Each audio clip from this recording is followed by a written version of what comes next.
वाढवायचा असेल तर नुसता बोलून चालणार नाही.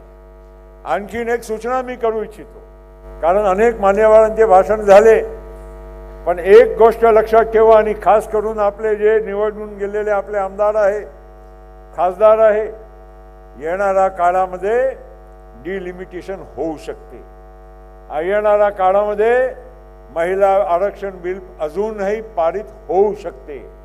महिला आरक्षणचा तर पास झालेला आहे, पण त्याला अंमलात आणण्यासाठी डिलिमिटेशन करून त्याला अंमलात आणायचं, ते पण अजून ते वेळ अजून गेलेली नाही. मागच्या 6 महिना 3 महिन्याच्या अधिवेशनामध्ये या बिल पास झाला नव्हता, कारण लोकसभे आणि राज्यसभेमध्ये एनडीएची मेजॉरिटी आहे. पण संविधानिक तत्वावर जर काही बदल घडवायची असेल त्याच्यासाठी किमान 2/3 खासदारांची तिथे सहमती लागते. थोडक्यासाठी कमी पडले होते. पण आता बदलत्या राजकीय परिस्थिती जे तुम्ही पाहत आहात त्यामध्ये याची शक्यता नाकारताही येणार नाही. आणि त्यामुळे हे SIR जे आता दाखवला गेला, ऐसा समझू नका ये SIR इसलिए नहीं दिखाया गया कि केवल आप लोगों को एक समझाने के लिए कि बात है. SIR का महत्व इतना ज़्यादा है कि कई राज्यों में अभी आपने देखा होगा, जहाँ जहाँ ध्यान दिया गया, जिन जिन पार्टियों के माध्यम से ध्यान दिया गया, वहाँ पर उन पार्टियों को श्रेय मिला, विजय मिला. और इस वजह से राष्ट्रवादी काँग्रेस पार्टीच्या आपल्या कार्यकर्त्यांनी गफलतमध्ये राहू नये की आपलं ठीक आहे नाव आलं येईलच.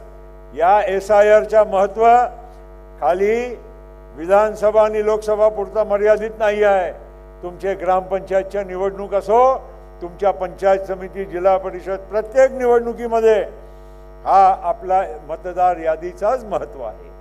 आणि त्यामुळे ज्यांना ज्यांना छोटे चुनावही लढायचे असते त्या लोकांनीही या सगळ्या गोष्टीवर विशेष म्हणजे लक्ष घालून त्यांना काम करावं लागणार आहे. म्हणून ही फिल्म तुम्हाला 2 वेळा दाखवली गेली आहे. त्यामुळे पार्थने आम्हाला सांगितलं की तुम्ही याच्यावर विशेष तुम्ही पण म्हणजे लक्ष केंद्रित करा. आणि तुम्ही या चित्रफितमध्ये तुम्ही बघितलं एक लाल कपडे घालून काय BLA आला आणि एक बाय NCP असा लिहिलेला असं नसते. ते फक्त तुम्हाला समजवण्यासाठी आहे. ते काम तुम्हालाच करायचं आहे. गावच्या कार्यकर्ता, बूथ लेवलच्या कार्यकर्त्यांनीच ते काम जे तिथे चित्रफितमध्ये दाखवलं आहे करायचं. थोडक्यात म्हणायचं हे आहे. एक आणखीन एक महत्त्वाची सूचना, या बदलत्या महाराष्ट्रामध्ये आत्तापर्यंत आपण ग्रामीण भागामध्ये राष्ट्रवादी काँग्रेस पक्ष नेहमी लक्ष घालत आलेला. आपली म्हणजे शिवशाहू फुले आंबेडकरची तर ओळख आहेतच.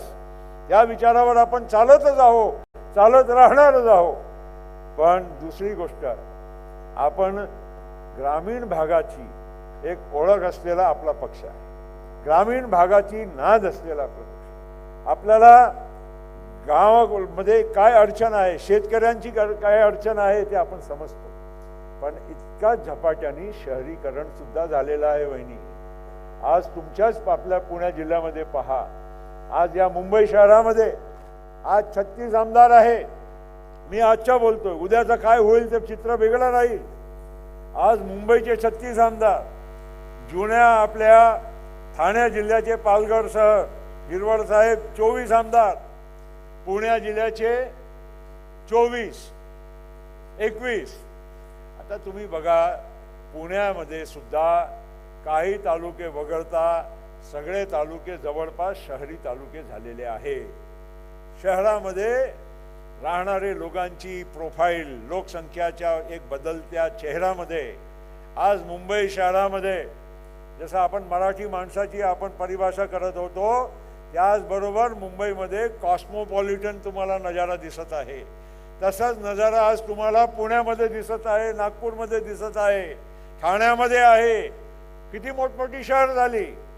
उद्याच्या महाराष्ट्राची पण निवडणूक या शहरी भागाचा वजन ग्रामीण भागापेक्षा जादा राहणार आहे, हे विसरता कामा नये. आणि त्याच्यासाठी आपली तयारी किती आहे, आपल्या पक्षाच्या कार्यकर्त्यांची तयारी शहरामध्ये किती आहे, हे सुद्धा आपण विचार केला पाहिजे. मुंबईमध्ये आता नवाबाई बसलेले आहे. सना मलिक वगळता आपल्याकडे एकही आमदार नाही. मागच्या काळात आपण कॉम्बिनेशनमध्ये 4 पर्यंत गेलो होतो, ते सर्वात जास्त होतं. आणि अशा परिस्थितीमध्ये आपण शहरी भागामध्ये सुद्धा लक्ष केंद्रित केल्याशिवाय आपल्याला पर्याय नाही. ही अत्यंत महत्त्वाची बाब आहे आणि म्हणून मी वेळ जास्त घेणार नाही. आता वहिनीच्या भाषण आपल्याला ऐकायचं आहे आणि त्यामुळे मी आपल्या सर्वांना सूचना करत हेच विनंती करतो की अजितदादाचा स्वप्न जर पूर्ण करायचं असेल, राष्ट्रवादी काँग्रेस पार्टीच्या तुम्ही जसं धनंजय मुंडेच्या भाषणामध्ये शेवटचा कार्यकर्ता